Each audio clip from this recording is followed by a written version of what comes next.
गुरुर्ब्रह्मा गुरुर्विष्णु गुरुर्देवो महेश्वर गुरुर्साक्षात् परब्रह्मा तस्मै श्री वे नमः।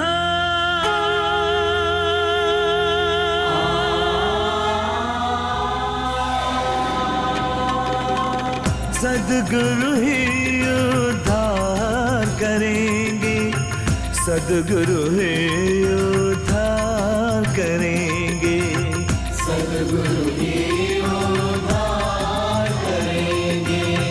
मोह माया के सागर से जीवन नैया पार करेंगे, जीवन नैया पार करेंगे। श्रद्धेय श्री सुधांशु जी महाराज एवं श्रद्धा डॉक्टर अर्चिका दीदी जी के पावन उपस्थिति में संपन्न हुए कार्यक्रमों की श्रृंखला में प्रस्तुत है गुरु प्रसाद। 2 अक्टूबर श्रद्धा पर्व।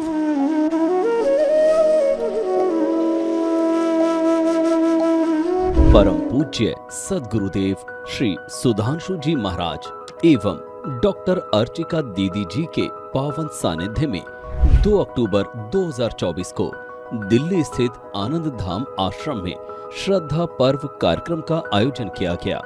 माता पिता एवं वृद्ध जनों के प्रति सम्मान व्यक्त करने का, हृदय से कृतज्ञता ज्ञापित करने का तथा अपने कार्यों से समाज व राष्ट्र को गौरवान्वित करने वाले अति विशिष्ट जनों के सम्मान का पर्व है श्रद्धा पर्व।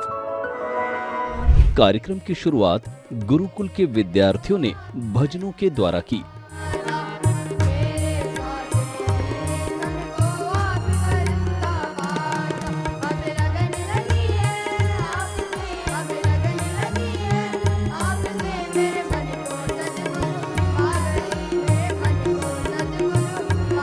गुरुकुल के शिष्य प्रिंस कुमार ने माता पिता पर अद्भुत कविता प्रस्तुत की। तत्परांत परम पूज्य नित्य वंदनीय लाखों लोगों के हृदयस्थ विराजमान भगवान शंकर की जटा में विराजित माँ गंगा के समान पवित्र परम पूज्य श्री सद्गुरुदेव महाराज श्री के चरणों में कोटि सा प्रणाम करता हूँ। गुरु माता पिता जैसे विषय पर बोलने में मैं सामर्थ्यवान नहीं हूँ, फिर भी प्रयास करूँगा कि दर्द में आखिर दवा कौन हो सकता है, कि दर्द में आखिर दवा कौन हो सकता है, माँ से बढ़कर दुनिया में सगा कौन हो सकता है।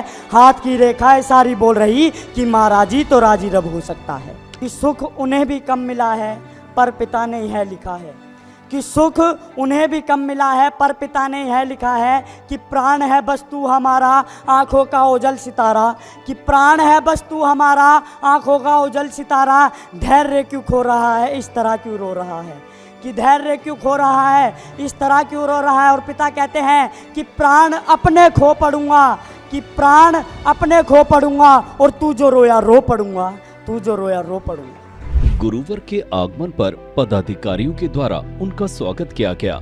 इस कार्यक्रम में कई महान अति विशिष्ट जनों को अतिथि के रूप में आमंत्रित किया गया था, जिनमें जगत गुरु शंकराचार्य स्वामी ओंकारानंद सरस्वती जी, विश्व कल्याण परिषद के राष्ट्रीय अध्यक्ष पद्मश्री थुपटेन लामा जी, प्रोफेसर हरे राम त्रिपाठी जी, कुलपति कवि कुल गुरु कालिदास संस्कृत विश्वविद्यालय रामटेक नागपुर महाराष्ट्र, श्री अजय साहनी जी, IPS पुलिस उप महानिरीक्षक सहारनपुर परिक्षेत्र सहारनपुर उत्तर प्रदेश, श्री रविकरण साहू जी, समाज सेवक एवं राजनेता मध्य प्रदेश, श्री कृष्ण केदार तांत्या जी, उद्योगपति बेंगलोर, श्री कृष्ण गोपाल विद्यार्थी जी, पत्रकार लेखक एवं कवि श्री ललित शर्मा, अकिंचन वार्ताकार, लेखक, कवि एवं गजलकार, जयपुर, राजस्थान। विश्व विख्यात आयुर्वेदाचार्य आचार्य मनीष जी भी कार्यक्रम में शामिल हुए। उन्होंने गुरुवर से आशीर्वाद लिया। गुरुवर के द्वारा आचार्य जी का सम्मान किया गया। गुरुदेव के द्वारा शंकराचार्य तथा बौद्ध गुरु तुपटेन लांबा जी का सम्मान किया गया। इस कार्यक्रम में क्षेत्र के ऊर्जावान एमएलए श्री महेंद्र यादव भी पधारे, जिन्होंने गुरुवर से आशीर्वाद लिया। शंकराचार्य जी ने विश्व जागृति मिशन एवं महाराज श्री के सम्मान में कहा, हमारे यहाँ सबसे बड़ा तीर्थ जो है हमारी माँ कही गई। हम दुनिया के समस्त तीर्थों में जाएं और अपने माँ को नमन ना करें, उनका पूजन अर्चन वंदन ना करें, तो समस्त तीर्थ जाना हमारा बेकार है। और सर्वदेव मया पिता, हमारे पिता ही समस्त देवताओं में सबसे पूज्य हैं। पहले हमें जिन्होंने जन्म दिया वो हमारे पिता सर्वपूज्य हैं, पहले हमारे लिए वो हैं।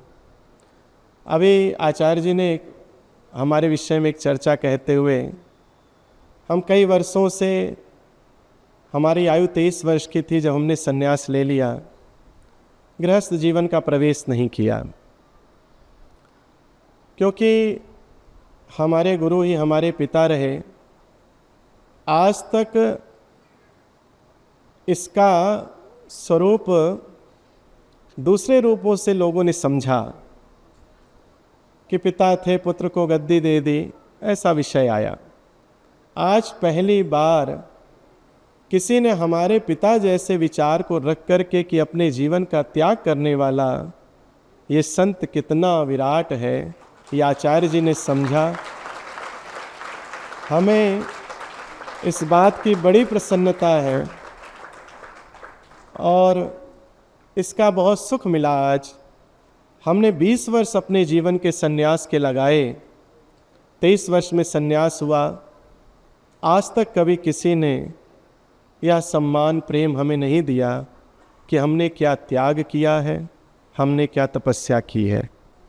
हम आपको हृदय से साधुवाद करते हैं, स्नेहिल हृदय की पवित्रता से आपको अपना परम हितैषी मानते हैं कि आपने यह विचार आज लोगों के समक्ष प्रकट किया। डॉक्टर अर्चिका दीदी जी ने कार्यक्रम में आए हुए सभी भक्तों को कार्यक्रम की शुभकामनाएं दी और बताया कि हमारे माता पिता बोझ नहीं बल्कि ईश्वर का दिया हुआ वरदान है। फैमिलीज़ के लिए बहुत मस्ट है आजकल के समय में कि आप इमोशनली एंड मेंटली सपोर्ट कीजिए अपने पेरेंट्स को, उनके साथ बैठिए, उनके साथ बात कीजिए। सिर्फ आप उन्हें कपड़े दे देंगे, उन्हें पैसे दे देंगे, उनके लिए घर खरीद के दे देंगे और आप उनके साथ बैठेंगे नहीं, ऐसा नहीं चलेगा। फिज़िकल हेल्थ तो ज़रूरी है ही कि आप उन्हें हॉस्पिटल लेके जा रहे हैं या आप उनका ध्यान रखें, लेकिन इमोशनली भी उनका ध्यान रखिए।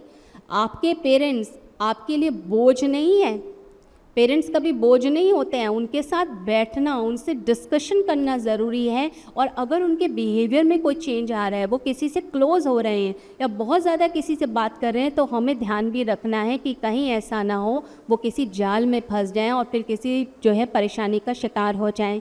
जिन लोगों के मन में ये मेंटालिटी होती है कि पेरेंट्स जो हैं वो बोझ बन गए हैं, बड़ी उम्र हो रही है, तो ये समझ लीजिए इससे बड़ा दुर्भाग्य तो कोई हो ही नहीं सकता। तो पेरेंट्स कभी भी भार नहीं होते, ना ही वो दुर्भाग्य होते हैं। ये वो सौभाग्य होता है जो आपकी ज़िंदगी में परमात्मा ने दिया होता है, तो उस सौभाग्य को संभालना सीख जाइए। महाराज जी ने इस कार्यक्रम में शामिल हुए समस्त अतिथि गणों का स्वागत अभिनंदन किया और समाज के नाम ये संदेश दिया कि आज के दिन सभी को माता पिता के प्रति अपनी संवेदना तथा आभार व्यक्त करना चाहिए। कि आज का दिन माता पिता के प्रति अपनी संवेदनाएं हम व्यक्त कर सकें, कृतज्ञता व्यक्त कर सकें, आभार व्यक्त कर सकें, उनकी भावनाओं को समझ सकें, उनके प्रति आदर और भाव को व्यक्त कर सकें, उनके साथ समय निकाल सकें। इतनी लाइन जरूर बता देता हूं क्योंकि आप लोगों के मन में रह जाएगा कि राम वृक्ष बेनीपुरी की बात मैं कर रहा था, तो उसमें से कौन सी खास बात थी। तो उन्होंने कहा कि मेरे घर में एक मंदिर है जिसमें कोई भगवान की मूर्त नहीं है, लेकिन मेरे भगवान वहाँ एक फोटो लगा हुआ है, वो मेरी माँ का है। उन्होंने कहा बरसों तपस्या करके मंदिर मंदिर भटककर तीर्थों में जाकर 14 साल के बाद मैं पैदा हुआ था, और वो कहते हैं कि मेरे पैदा होने के बाद ही माँ बीमार रहने लगी। कि जब मैं 4 साल का था, बीमार रहते रहते माँ इतनी बीमार हो गई कि उनका आखिरी सांस चलने लगा और उन्हें चारपाई से नीचे उतार लिया गया। कुछ महिलाएं पानी पिलाने के लिए मांगने लगी। सब महिलाएं पानी लेकर आई कि 2 घूंट इनके गले में डाल दिया जाए, लेकिन उनकी आंखें एक खंबे की तरफ तनी हुई थी। कोई पानी लेकर जाए वो पानी ना पिए। एक बूढ़ी महिला आई, उसने कहा ये आंखें किसी को ताक रही हैं, शायद ये अपने बेटे को देखना चाहती है। कि मैं खंबे के पीछे छिपा हुआ सब देख रहा था माँ को। और वो कहते हैं कि बूढ़ी महिला ने मुझे हाथ पकड़ा और कहा ये ले गिलास, और माँ को पानी पिला। कि मैं गिलास हाथ में लेकर बढ़ा और माँ के मुंह के पास ले जाके गिलास दिया। मैं समझ नहीं पा रहा था ये क्या हो रहा है। किसी के हाथ से 2 घूंट पानी भी नहीं पिया, 2 बूंद पानी नहीं पिया, मेरे हाथ से पूरा गिलास पी लिया उस माँ ने। और पीकर गिलास नीचे गिर गया और उसका हाथ उठा रह गया। शायद वो लिखते हैं प्राण रोके हुए थे अपने बेटे के हाथ से पानी पीने के लिए और उसे आशीर्वाद देने के लिए। बोले उसके बाद मेरे घर में मैं बड़ा हुआ, मैंने कोई और मंदिर नहीं बनाया, मैंने माँ का मंदिर बनाया, वहाँ उसी का फोटो लगा हुआ है।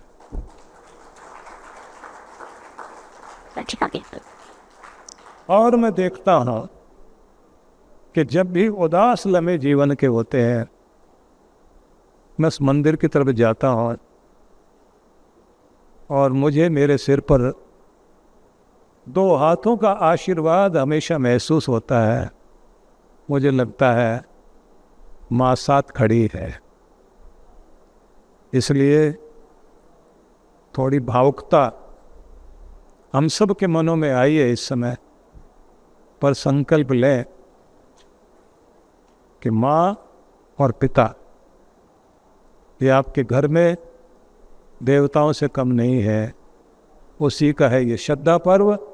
इसे इतने ढंग से मनाइए। ये राम कृष्ण का ये देश, ये श्रवण कुमार का देश, ये पुंडलीक का देश, इसमें अगर माता पिता का सम्मान नहीं होगा तो किस देश में होगा भाई। इस परंपरा को जीवित करिए। आप सबको बहुत बहुत शुभकामनाएं। कार्यक्रम के अंत में लांबा जी ने गुरुवर का तहे दिल से अभिनंदन व्यक्त किया। वैसे तो जो हमारे परम पूज्य सुधांशु जी महाराज कहने के बाद में कुछ शब्द रह नहीं जाता है। मुझे कुछ शब्द नहीं कहने का कुछ बहुत ज़्यादा है नहीं, क्योंकि महाराज ने बहुत सुंदर तरीक़ा से आप सबको समझाया, हम सबको समझाया।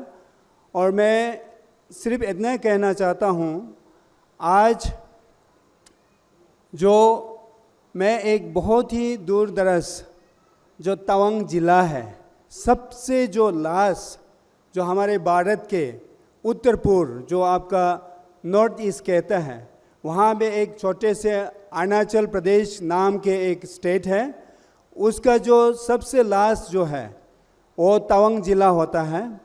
जो तवांग ज़िला जो है आपका 2 देश से आपका कनेक्टेड है।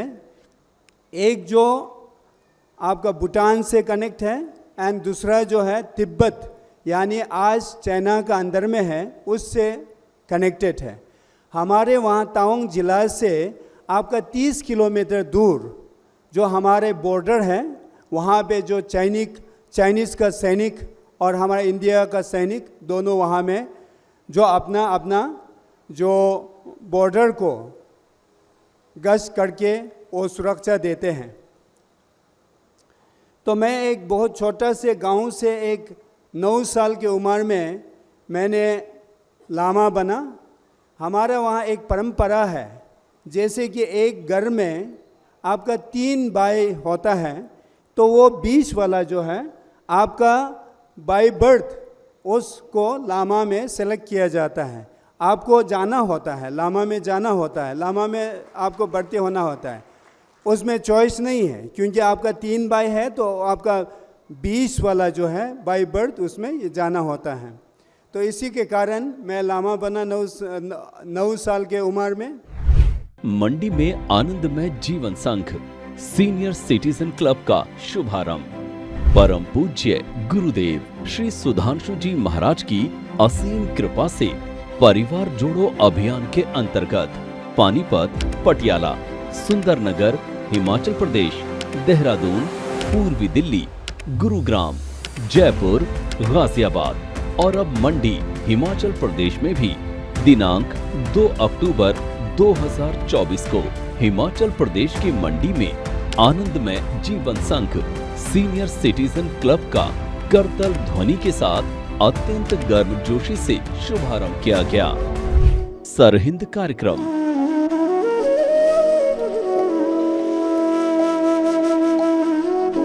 3 से 6 अक्टूबर 2024 पंजाब के सरहिंद में परम पूज्य सदगुरुदेव श्री सुधांशु जी महाराज के पावन सानिध्य में दिव्य गीता ज्ञान सत्संग कार्यक्रम का आयोजन किया गया। कार्यक्रम की शुरुआत दीप प्रज्वलन से की गई, जिसके बाद यजमान द्वारा व्यास पूजन किया गया। कार्यक्रम में अकाली दल के नेता श्री जगदीप चीमा जी भी शामिल हुए और उन्होंने गुरुवर से आशीर्वाद लिया। फतेहगढ़ साहिब के सांसद डॉक्टर अमर सिंह ने महाराज जी के सरहिंद आने पर मंच पर जाकर उनका स्वागत एवं अभिनंदन किया और कहा कि सुधांशु जी महाराज धार्मिक और इंसानियत की शिक्षा दे रहे हैं। खुशकिस्मत हैं आप लोग। आदरणीय सुधांशु जी महाराज, आपको नमन करते हैं, शीश झुकाते हैं, अपना सिर झुकाते हैं। मैं समझता हूँ मैं अकेला नहीं, महाराज आपके प्रवचन मैंने आधा घंटा सुने। मेरा ख्याल आप दुनिया को जितनी बड़ी शिक्षा, धार्मिक शिक्षा और इंसानियत की सीख आप दे रहे हैं, मेरा ख्याल शायद ही कोई दूसरा ऐसा इंसान होगा। मैं आपको प्रणाम करता हूँ। मैं अपनी खुशकिस्मती मानता हूँ कि मुझे ये मौका मिला कि आप मेरी पार्लियामेंट में आए और मुझे आपके दर्शन करने का भी, आपके मिलने और आपके प्रवचन सुनने का मौका मिला। और अपन सब लोग खुशकिस्मत हैं। इस तरह की पवित्र आत्मा दुनिया में कभी कभी आते हैं, रोज रोज नहीं आते। सुधांशु जी महाराज जैसे लोग ये दुनिया को पवित्र करने आते हैं। हम सब लोगों को, जो दुनियावी लोग हैं, जो रोज कोई ना कोई गलतियां करते हैं, पाप भी करते हैं, उसकी हम लोगों को सही दिशा देने के लिए आप जैसे लोग आते हैं। हम आप लोगों का देना तो दे नहीं सकते महाराज साहब, क्योंकि आप लोग प्यार बांटते हो, हम लोगों को अच्छी बातें बांटते हो, बगैर कुछ लिए दिए आप लोग सारा जीवन यही काम करते रहते। मेरा ख्याल अपन सब लोगों को सुधांशु जी महाराज जी का जितना धन्यवाद करें उतना ही कम है। बहुत बहुत धन्यवाद महाराज, आपका आशीर्वाद बना रहे मेरे ऊपर, सारे मेरे पार्लियामेंट के सरहद के लोगों के ऊपर, आसपास के लोगों के ऊपर। बहुत बहुत धन्यवाद। नमस्कार, जय हिंद। आप लोगों ने देखा है कि उनको दिल जीतना आता है और वो ज़्यादा नहीं बोले, थोड़ा सा बोले लेकिन दिल जीत के जा रहे हैं। बहुत बहुत शुभकामना, बहुत बहुत आशीर्वाद।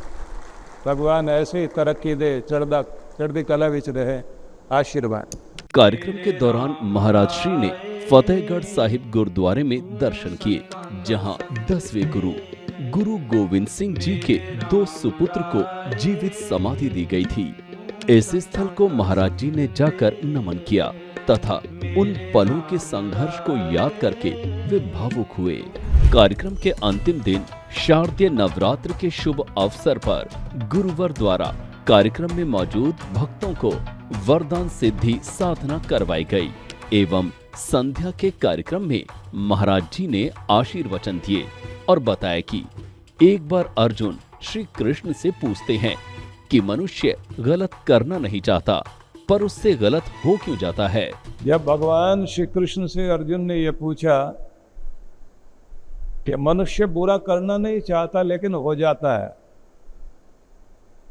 तो व्यक्ति ऐसा कर कैसे बैठता है। अथ केन प्रयुक्तो यम पापम चरति पुरुष अनिच्छन्नपि वार्ष्णेय बलादिव नियोजित। जबरदस्ती जैसे कोई खींच के ले गया हो, ऐसे व्यक्ति के भीतर की चीजें उसे खींच कर ले जाती हैं और उससे गलती हो जाती। तो भगवान ने वहां भी कहा काम ऐश क्रोध ऐश रजोगुण समुद्भव। काम क्रोध आदि की जो लहरें हैं वो व्यक्ति से न जाने क्या क्या करा देती, और ये आती है रजोगुण के कारण। एक प्रवृत्ति बन जाती है, पैटर्न बने हुए आदमी के दिमाग में। कैसा खान पान, कैसी संगति, कैसे लोगों के बीच में बैठते हैं, कैसे विचार हमारे हैं, ये सब का प्रभाव जीवन पर आता है। आपको सलाह देने वाले कैसे हैं, आपकी संगति कैसी है, आपका खान पान कैसा है। आदमी ड्रिंक करके बैठ गया, अकड़ में है, गुस्से में आया, किसी ने थोड़ा छेड़ दिया, भड़काने वाले सामने हो तो ना रिश्ता दिखाई देता, ना बच्चे दिखाई देते, ना बड़ों की पगड़ी दिखाई देते, कुछ भी कर देगा। हर एक व्यक्ति के भीतर एक एनिमल ब्रेन है, उसको अगर कंट्रोल कर लिया तो सब कुछ ठीक। भीतर का जानवर सुला के रखिए। सारी फिल्में जैसी आ रही हैं, ज़्यादातर में आदमी का क्रोध बढ़ाने के लिए, बदला लेने की भावना पैदा करने के लिए, व्यक्ति का काम विकार बढ़ाने के लिए, व्यक्ति का लालच बढ़ाने के लिए, षड्यंत्र रचने के लिए ऐसी ऐसी चीजें और कहानी बना के दिखाई जाती है। लोगों के भीतर के जो भावनाएं हैं वो बदली जा रही हैं। कार्यक्रम के अंत में मंडल के द्वारा महाराज जी का नागरिक अभिनंदन किया गया और आरती कर कार्यक्रम का समापन किया गया। प्यारे भोलेनाथ हरे, भक्त जनों के संकट, दास जनों के संकट क्षण में दूर करे। ओम जय जगदीश हरे। इंदौर मंडल का कार्यक्रम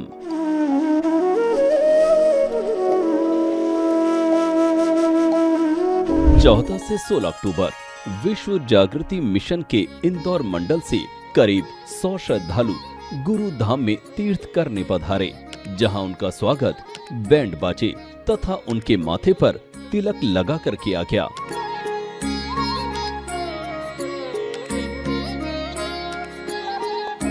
इसके बाद संध्या में एक भव्य मंगल यात्रा निकाली गई, जिसमें उनको आनंद धाम में स्थित पवित्र स्थलों की विशेषताएं बताई गई आपका मन, आपका चिंतन ध्यान में लगेगा और उसी के ठीक सामने कैलाश शिखर है।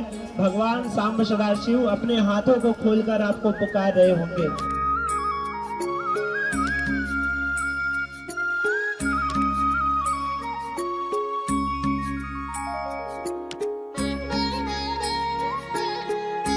मंगल यात्रा के बाद यज्ञ तथा शिव वरदान तीर्थ में आरती की गई, जिसमें भक्तों के साथ महाराज श्री एवं दीदी जी भी सम्मिलित हुए। कार्यक्रम के दूसरे दिन प्रातः दीदी जी के द्वारा ध्यान साधना करवाई गई। इसके बाद दीदी जी व महाराज जी द्वारा इंदौर मंडल से आए हुए भक्तों को आशीर्वचन दिए गए। महाराज जी ने बताया कि जब तक आप अपने कर्म बंधनों से जुड़े हुए हैं, तब तक आप यही भटकते रहेंगे। आपको अपने कर्मों के बंधन से मुक्त होना होगा। कर्म बंधनों से मुक्त होना, मुक्त होते हैं आप जब आप अपना खाता क्लियर कर लें। खाता आपका जो चित्त है, आपके भीतर जहाँ आपके कर्मों के बीज अंकित होते हैं, उसको बोलते हैं चित्त भूमि। आपका जो चित्त है, उसकी जो जमीन है, उस पर हर कर्म के बीज बोए जा रहे होते हैं। वो जब तक उगेंगे नहीं, अपना फल देंगे नहीं, वो हटेंगे नहीं, और उन बीजों के अनुसार ही अगला जन्म होगा। उन्हें भोगने के लिए दुनिया में आना पड़ेगा। कहानी फिर वहीं से शुरू हो जाएगी। पुराने संत लोग कहते थे कि पैदल जा रहे हैं तो दो संत के साथ में उनके चेले बात करते हैं कि देखो, गधे लाइन में जा रहे हैं, कच्ची ईंटें लेकर के बट्टे पर, तो कितनी चढ़ाई चढ़ के जा रहे हैं कि वहाँ जाके छुटकारा होगा जहाँ ये जाके ईंटें डाल देंगे। गुरु जी ने कहा, बेटा 2 मिनट रुक जाओ और देखो इनको जाते हुए। तो देखा तो वो सारे गधे कच्ची ईंटें ले जाके बट्टे पर डालकर वहाँ पर जाके खड़े हुए, तो वो ईंटें उतारी गई, और जो जो खाली हो रहा था उसके ऊपर फिर पक्की ईंटें लाद दी गई। कच्ची ले जा रहा, पक्की लेके आ रहा है। और जो गधे वो आगे गए हैं, फिर दूसरे गधे और भी आ रहे हैं लाइन में। तो वो चेले पूछते हैं कि गुरुजी ये हो क्या रहा? बोले ये गधे सिर्फ यही नहीं है, दुनिया दुनिया में बसे हुए लोग हैं। वो सोचते हैं छुटकारा हो जाएगा, यहाँ से वहाँ तक जाएंगे, कच्ची ईंटें डाल के आ जाएंगे, यहीं तक जाना है बस। रोज देखते ना, मेरा ये काम हो जाए उसके बाद छुटकारा, फिर तो खुश हो जाऊंगा। अब जैसे वहाँ जाता है तो वो पक्की ईंटें और डाल दी जाती हैं उससे। अगर कहीं गिर जाए कच्ची ईंटें लेके वो, तो वो टूट जाती हैं, भार हल्का हो जाता। पक्की लेके आएगा तो और ज़्यादा भार। तो वो पूछते हैं कि ये छुटकारा होगा? बोले नहीं। कब तक चलेगा? बोले शाम तक ऐसे ही चलता रहेगा। बोले हाँकने वाला कौन है? बोले वो पेड़ की छाया में बैठा डंडा लेकर, वो हाँक देता है, ये जा रहे बेचारे, आ रहे जा रहे, आ रहे जा रहे। ये है कर्म बंधन, इससे छुटकारा नहीं। छुटकारा कब होगा?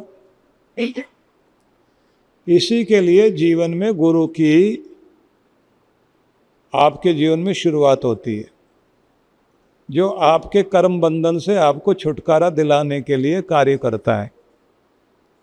और ये छुटकारा तब होगा जब आप अपने चित्त की जमीन पर पड़े हुए बीज को जला लोगे, खत्म कर लोगे। इसलिए कहते हैं ना, अंत मति सो गति। मंडल की ओर से महाराज जी एवं दीदी जी का स्वागत किया गया।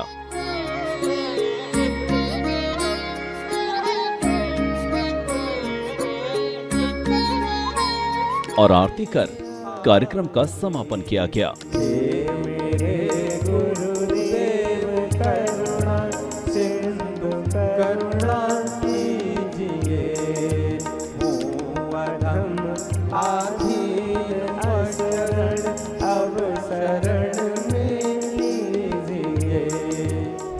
16 से 19 अक्टूबर गणेश लक्ष्मी महायज्ञ।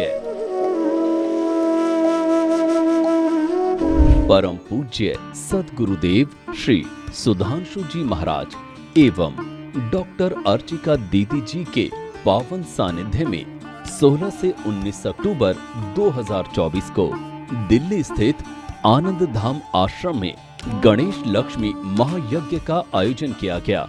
इस कार्यक्रम की शुरुआत प्रातः मंत्रोच्चारण के साथ गणेश लक्ष्मी पूजन से की गई, जिसमें महाराज श्री, गुरु मां तथा दीदी जी शामिल हुए। अथात्मानकं शिवात्मानकं श्रीरुद्ररूपं ध्यायेत् शुद्धस्फटिकसङ्काशं त्रिनेत्रं पञ्चवक्त्रकं गङ्गाधरं दशभुजं सर्वाभरणभूषितं नीलग्रीवं शशाङ्काङ्कं नागयज्ञोपवेदिनम्। यज्ञ के पश्चात सत्संग किया गया, जिसकी शुरुआत दीदी जी ने सभी कार्यक्रम की शुरुआत कर दी। महाराज श्री ने बताया कि जो व्यक्ति अपने समय का सदुपयोग नहीं करते, वो अपने जीवन में मिलने वाले अच्छे अवसरों का लाभ प्राप्त नहीं कर पाते हैं। 9 लोकते यदि उलोको दिवा सूर्यस्य किम दूषणम। सूरज के उगने से अंधेरा छट जाता है और सबको रास्ते दिखाई देने लग जाते हैं, दुनिया दिखाई देने लग जाती है। अंधेरे में सारी दुनिया गायब हो जाती है। तो सूरज तो उगाया फिर भी उल्लू को दिखाई नहीं देता, तो सूरज का तो दोष नहीं है। यत विधिना ललाट लिखितम। ब्रह्मा जी या भाग्य जो लेख लिख दिया, स्वभाव बना बैठे आप, तो उसे कौन कैसे अर्जित करेगा। तो कुछ तो चीजें होती हैं कि हम अपना भाग्य जब बना रहे होते हैं तो दुर्भाग्य भी हम ही बना रहे होते हैं। तो आजकल लिखा हुआ होता है, दरिद्रता दुर्भाग्य के लिए क्या करें, तो उसके 21 पॉइंट्स लिखे हुए हैं। आप अपना दुर्भाग्य बढ़ाइए, दुखी होइए, रोइए, पछताइए, तो क्या करना है उसके लिए। दरिद्रता बढ़ानी है तो बड़ा ध्यान से सुन लेना, क्योंकि लिखना है ये। दरिद्रता बढ़ जाए घर में, दुर्भाग्य बढ़ जाए, लिखोगे, याद रखोगे। लेकिन इस तरह से याद रखना कि अगर हम ऐसी गलती कर रहे हैं तो नहीं करनी। कार्यक्रम के दूसरे दिन शरद पूर्णिमा के अवसर पर प्रातः वरदान सिद्धि साधना करवाई गई।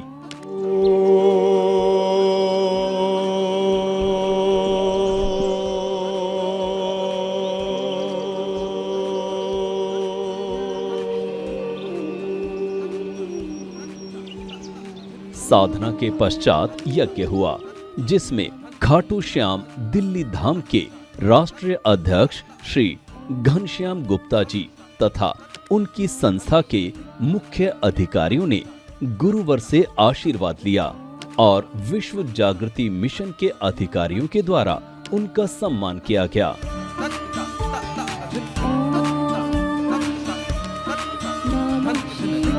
इसके बाद पूर्णिमा दर्शन के उपलक्ष्य में सत्संग किया गया, जहां गुरुवर कहते हैं, एक महान उद्देश्य की प्राप्ति के लिए इस धरती पर कार्य करें। कि हम लोग सामान्य चीजों के पीछे भागते हैं, लेकिन यदि एक महान उद्देश्य को लेकर जिए और महान उद्देश्य की प्राप्ति के लिए कार्य करें तो कल्याण निश्चित रूप से होगा। पिछली जो पूर्णिमा थी उसमें मैंने आपसे कहा था कि पहली कोशिश कीजिए आप पवित्र आत्मा बनने की, कि आप एक होली मैन हो सकें, होली सोल हो सकें, पवित्र आत्मा बन सकें। और जैसे ही पवित्रता के साथ आप इस राह में चलते हैं तो दूसरा कर्म आपके जीवन में क्रमशः उत्पन्न होता है। वो होता है आप धर्मात्मा बनते हैं। धर्म जीवन का आधार बन जाता है और धर्म पूर्ण ढंग से कर्म करना, धर्म से धन कमाना, धर्म से रिश्ते निभाना, धर्म से ही आप अपनी जीवनचर्या को जीवन जीते जीते धर्म में जीवन को बढ़ाते हुए अगली श्रेणी में आ जाते हैं, जिसको कहते हैं कि आप एक महान आत्मा होने लगते हैं। जैसे आप एक महान आत्मा वाला जीवन जीते हैं, वह एक स्थिति होती है जब आप अपनों का, अपने कर्म क्षेत्र का, अपने कार्य क्षेत्र का भाग्य बदलने में समर्थ होते हैं। जैसे जिन लोगों को अपनी चेतना का 500वां स्तर प्राप्त हो जाता है, तो वो लोग 5 करोड़ लोगों को प्रभावित करने योग्य बन जाते हैं। हर एक व्यक्ति के चेतना का एक स्तर है। जैसे आपको बताया था, जब 0 स्तर होता है चेतना का, तो उस समय शरीर नहीं रहता, डेड बॉडी हो जाती है। जब वो 20वें स्तर पर आता है, तब आप एक निराश, हताश व्यक्ति का जीवन जीते हैं। उससे ऊपर वाला स्तर जो है 40 वाला, आत्महत्या वाली पोजीशन में जीना। उससे ऊपर जैसे आप जाते हैं, तब आता है एक होपलेस, हेल्पलेस व्यक्ति का जीवन।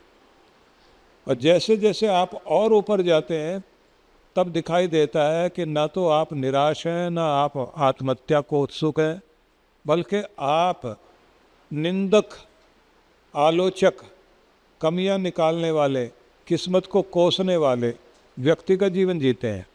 लेकिन जैसे जैसे और बड़ा स्तर होता जाता है, तो आप एक गुस्से वाले व्यक्ति जीवन जीने लग जाते हैं।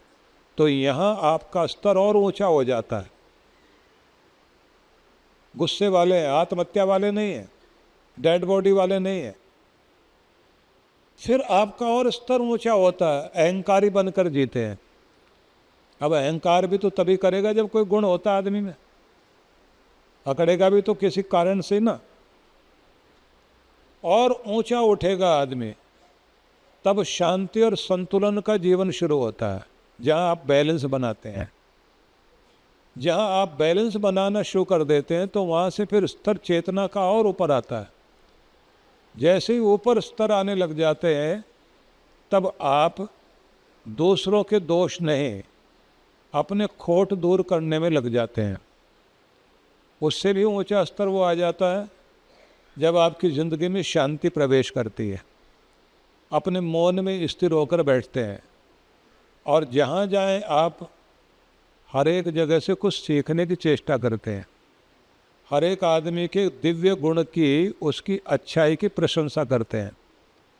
वहाँ से और ऊपर उठ जाएं तो तब आपका जीवन ऐसा होता है जिससे दूसरे प्रेरित होते हैं।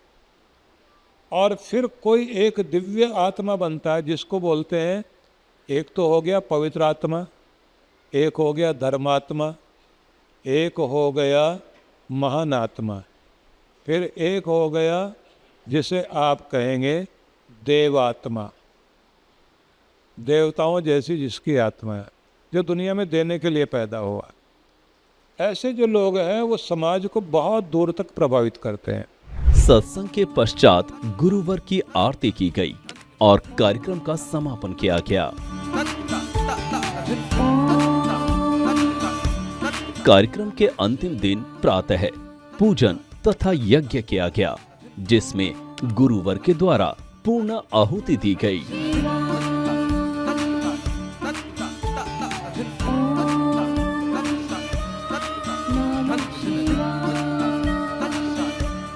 तथा अंत में सत्संग के पश्चात इस 4 दिवसीय कार्यक्रम को विराम दिया गया। संत सम्मेलन कार्यक्रम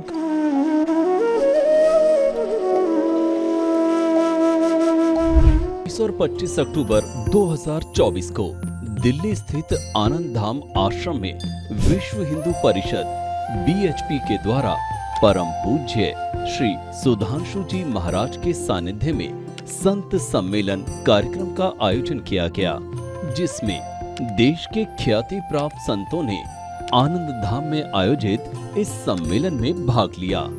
विश्व जागृति मिशन ने आए सभी पूज्य संतों का स्वागत एवं अभिनंदन किया। संतों के द्वारा पूरे आश्रम का भ्रमण भी किया गया तथा सभी ने सामूहिक रूप से श्रद्धेय महाराज श्री जी के साथ राष्ट्र में नवीन कार्य हेतु चर्चा भी की। इस कार्यक्रम का मुख्य उद्देश्य था कि कैसे अपने देश के युवाओं को सनातन के प्रति जागरूक किया जाए तथा जाति प्रथा के फैले विष से बाहर निकाल सकें। फरीदाबाद कार्यक्रम।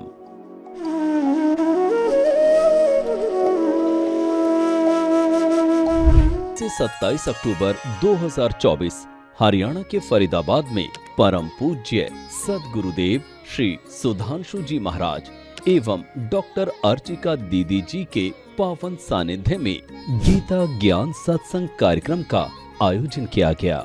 ज्ञानदीप के विद्यार्थियों के द्वारा भजन प्रस्तुति से कार्यक्रम की शुरुआत की गई।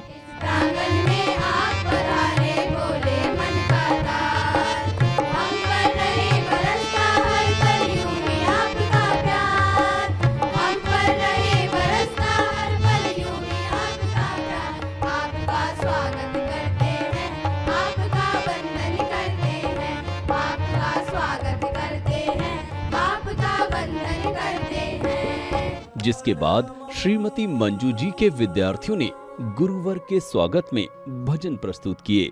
5 तत्व का बना पिंजड़ा, पिंजड़े में मैना, 5 लुटेरे घात लगाए, घबराए मैना।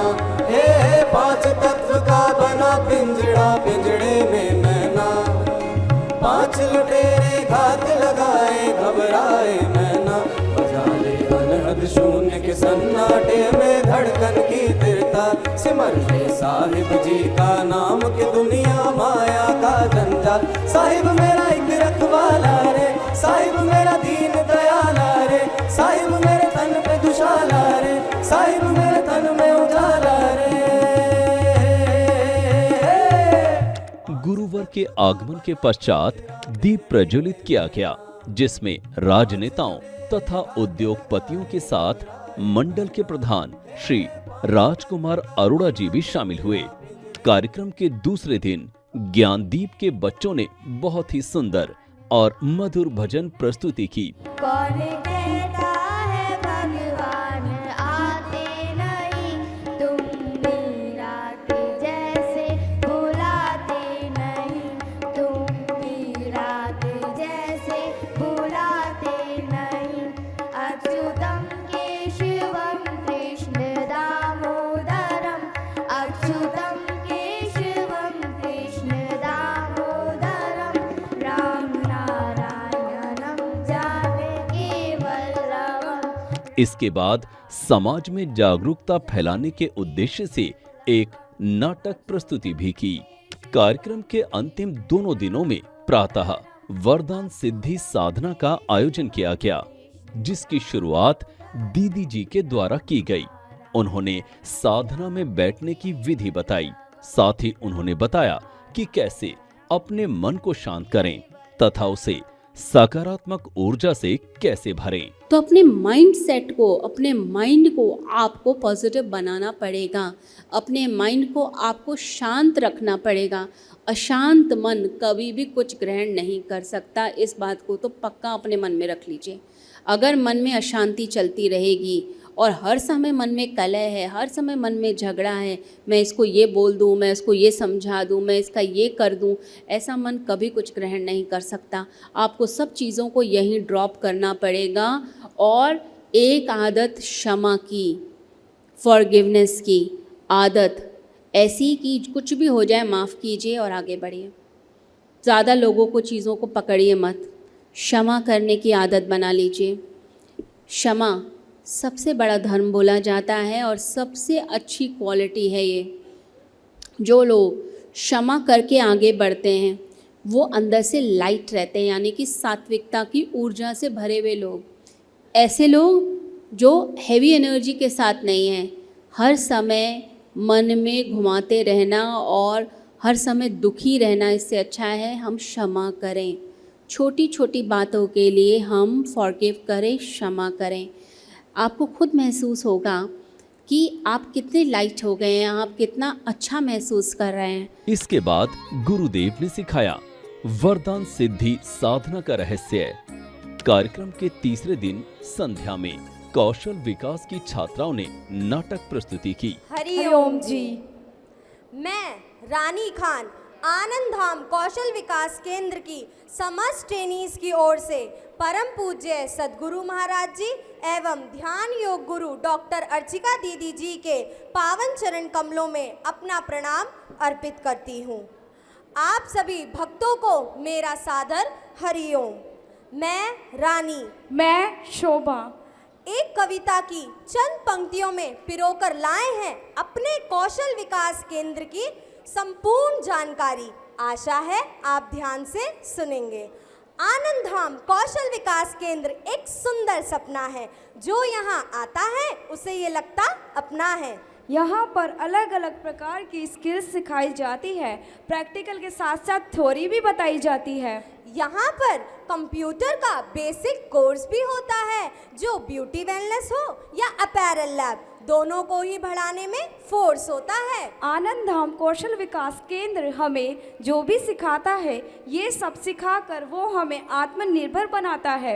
यूं तो आता है हर मानव धरा पर अपना हुनर साथ लेकर, मिलता नहीं पर सभी को खुद को तराशने का अवसर। साधन संसाधन धन की कमी पैरों की बाधा बन जाती है। अवसर की तलाश में सारी उम्र ही निकल जाती है। सभी परेशानियों को दूर करने के लिए युवाओं को आत्मनिर्भर बनाना है। कौशल विकास की चाबी से स्वरोजगार के द्वार को खोल कर दिखाना है। विद्यालयों में बचपन से ही सीखने की ललक पैदा करना है। किताबी ज्ञान के साथ साथ तकनीकी प्रशिक्षण भी देना है। कौशल का विकास कर स्वरोजगार के अवसर हमें ही लाना है।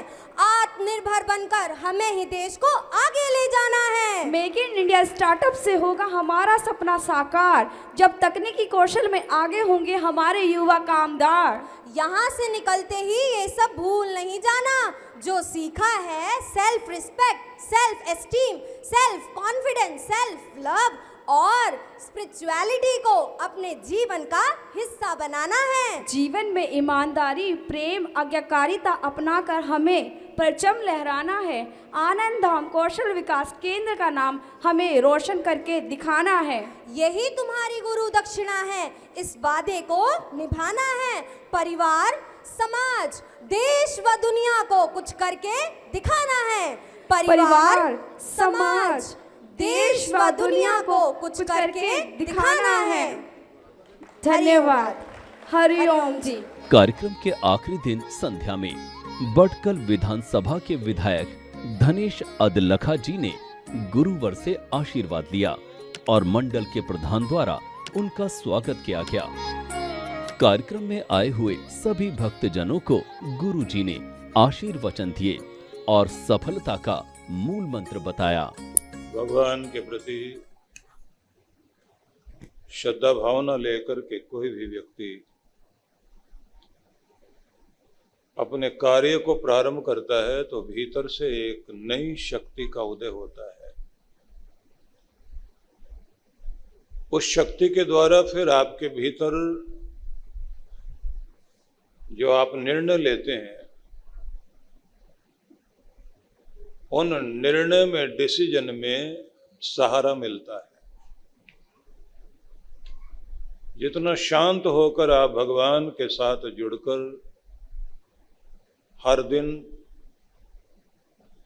गहरी शांति में, प्रशांति में, गहन मौन में भीतर उतरते हैं तो आपको अपने कार्य क्षेत्र में सफल होने के लिए तरह तरह के आइडियाज, तरह तरह की कार्य योजनाएं ऐसे भीतर आने लग जाती हैं कि यदि आप उनका सही उपयोग करने लग जाएं तो सांसारिक क्षेत्र में भी सफलताएं बहुत अच्छी मिलती हैं। जो लोग हर पल अपने मन मस्तिष्क को अशांत रखते हैं और ओवर थॉट्स के शिकार रहते हैं और फालतू में बिजी रहते हैं, बिना मतलब की चिंता करते हैं, अस्त व्यस्त जीवन जीते हैं, इरिटेट रहते हैं और दूसरों को इरिटेट करते हैं, तो वो उस परम सत्ता से और दैवी ऊर्जाओं से जो कॉस्मिक एनर्जी ब्रह्मांड से आती है उसको पाने में वंचित रह जाते हैं। और फिर ऐसे आदमी काम बहुत करेंगे पर पहुंचते कहीं भी नहीं, चलेंगे बहुत, वहीं गोल गोल घूमते रहेंगे। जीवन में जो भी कुछ बुरा होता रहता है उसके लिए दूसरों को दोषी ठहराते रहते हैं और सबसे ज्यादा दोष देने के लिए, लड़ने के लिए, झगड़ने के लिए घर के लोग हैं, पत्नी खास तौर से। सब जगह आदमी बहादुर बना रहता है, शांत शालीन, और घर में आएगा तो न जाने क्या बिच्छू काटता है। घर में कलह कलेश बहुत अधिक, और फिर 2-4 दिन ज्यादा कलह कलेश चल जाए घर में या कुछ और घटनाएं घट जाएं, तब हम लोग तंत्र मंत्र की तरफ भागने लग जाते हैं। यहां तक स्थिति खराब हो जाती है कि अगर कोई गंदे नाले में भी बोले ना यहाँ डुबकी लगाने से भाग्य चमक जाएगा, आदमी 4 बार डुबकी लगाएगा, 1 बार के बजाय 10 जगह ढूंढ के आएंगे। इतनी जगह मत्था टेकाएंगे, उनको खुद पता नहीं होता काम बना तो बना किसकी तरफ से है, और फिर थैंक्स करने वापस जाते भी नहीं। तो बहुत भटकते रहते हैं लोग। और कुछ की तो आदत ऐसी है कि वो कब्रों की तरफ ज्यादा जाते हैं। अब कब्र में जो लेटा हुआ उसका तो पता नहीं शरीर बेचारे का बचा नहीं बचा, कीड़े वीड़े कितने वहां लगे हुए हैं, लेकिन हम वो कीड़ों से ही प्रार्थना कराते हैं, तू ही कामना पूरी कर दे। आपके देवी देवताओं में कोई शक्ति नहीं है क्या? आपके पास बहुत शक्ति है, आपके देवी देवताओं में बहुत ताकत है, लेकिन मिलती तभी है जब ज्यादा गहरी श्रद्धा होती है। तो इसलिए ये याद रखिए, पहले तो आपको हर दिन शांत होना है, मस्तिष्क को खाली रखिए। सारा दिन फोन चलाओगे और सारा दिन आपके दिमाग में रात को सोते सोते भी पत्नी बता रही होती किसी पति की, 2 घंटे से पहले तो रात में भी ये फोन को छोड़ते ही नहीं। सवेरे जागते फिर भगवान को प्रणाम करे ना करे, टेलीफोन वाले भगवान को जरूर प्रणाम करते हैं, उंगली चला रहे हैं उसमें बैठे बैठे। और फालतू के काम में और फालतू का मनोरंजन आपकी जिंदगी में रंज लेकर आता है, क्योंकि ये एडिक्शन है। गलत तरफ बिजी अगर आप हो गए तो जिंदगी इजी नहीं रहेगी, जीवन मुश्किल में पड़ेगा। नेचर के साथ रहिए, प्रकृति के साथ शांत होना सीखिए, मुस्कुराना सीखिए, माथे पर शांति लाओ, आंखों में प्रेम की चमक लाओ, खुश होकर भगवान को धन्यवाद करो, और थोड़ी देर सवेरे सवेरे भगवान के ध्यान में शांत होकर बैठो। आपके मन मस्तिष्क से दुनिया गायब हो जाए, दुनिया की बातें गायब हो जाए, बस आप हों और आपके परमात्मा और दयालु देव का गुणगान करते हुए जब आप बैठोगे, याद रखिए परमात्मा के दर पर बिताया हुआ समय कभी बेकार नहीं जाता, वो लौटकर 1000 गुना आपके भाग्य में कृपा लेकर आता है। कार्यक्रम के अंत में महाराज जी का नागरिक अभिनंदन किया गया और आरती कर कार्यक्रम का समापन किया गया। सखा त्वमेव त्वमेव विद्या द्रविडं त्वमेव त्वमेव सर्वं मम देव देव त्वमेव सर्वं मम देव देव। बोलो सद्गुरुदेव महाराज की। मंडी में आनंदमय जीवन संघ सीनियर सिटीजन क्लब का शुभारंभ। परम पूज्य गुरुदेव श्री सुधांशु जी महाराज की असीम कृपा से परिवार जोड़ो अभियान के अंतर्गत पानीपत, पटियाला, सुंदरनगर, हिमाचल प्रदेश, देहरादून, पूर्वी दिल्ली, गुरुग्राम, जयपुर, गाजियाबाद और अब मंडी, हिमाचल प्रदेश में भी दिनांक 2 अक्टूबर 2024 को हिमाचल प्रदेश के मंडी में आनंदमय जीवन संघ सीनियर सिटीजन क्लब का करतल ध्वनि के साथ अत्यंत गर्मजोशी से शुभारंभ किया गया। महाराज श्री के आगामी कार्यक्रम।